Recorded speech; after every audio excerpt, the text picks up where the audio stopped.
So I want to talk about, he's on his way. I want to talk about something that surprised me earlier, Nicholas Jackson and the fee that it would cost to get Jackson out of Chelsea. Tell us. Well, we've had some information over the course of the last couple of hours about Chelsea. We know that they've been really active over the course of the last few transfer windows. They've stockpiled players, they've bought players, they've looked at young players, they've got a certain type of profile they look at. One of the players they have signed, Nicholas Jackson, was just in excess of £35 million. There's been a lot of talk about his future as well. We know that Chelsea are happy with the squad they have at the moment, and they are looking to go into the season with two out-and-out number nines, but a third player that can play as a false nine or play as a number nine. João Pedro being one of them, Liam Delap being another. At the moment, they have Nicholas Jackson. They also have Pedro Neto as well, who can play in that role.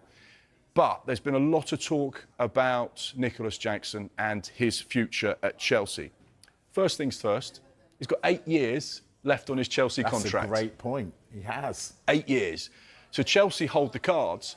And they'll be saying, well, actually, for a player of this quality and this calibre, look at 𝗕𝗥𝗢𝗣𝗥, look at his record, look at what he's done. He's going to Liverpool for £79 million.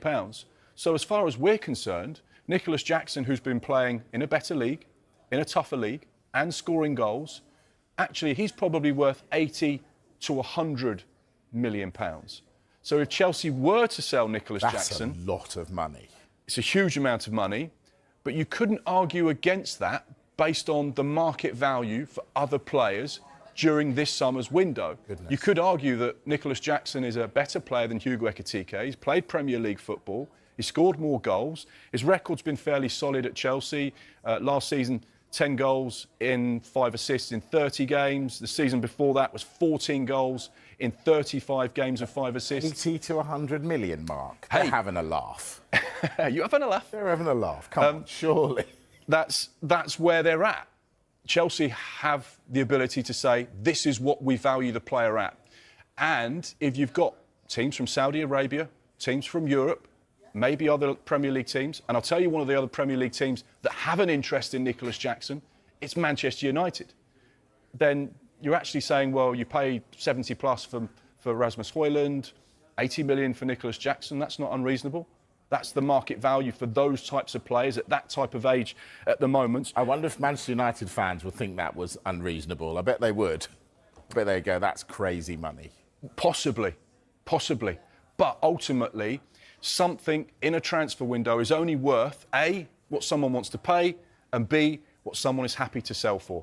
And just very quickly, Mike, on that Manchester United theme and the Chelsea theme as well, because this Nicholas Jackson departure could mean that they're in the market to make more signings. The likes of Xavi Simons on their radar, Alejandro Garnacho also on their radar, Morgan Rogers at Aston Villa, also a player of interest, and Kenan Yildiz as well, another player they like.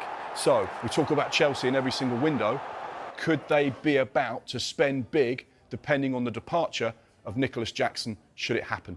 Going to be fascinating. This fills me with dread, but we've still got 42 days to go, and it takes less than 24 hours to make a deal happen. We could see a lot of deals between now and September the 1st. You know we will. Mark McAdam with all the transfer news. Thank you, Mark.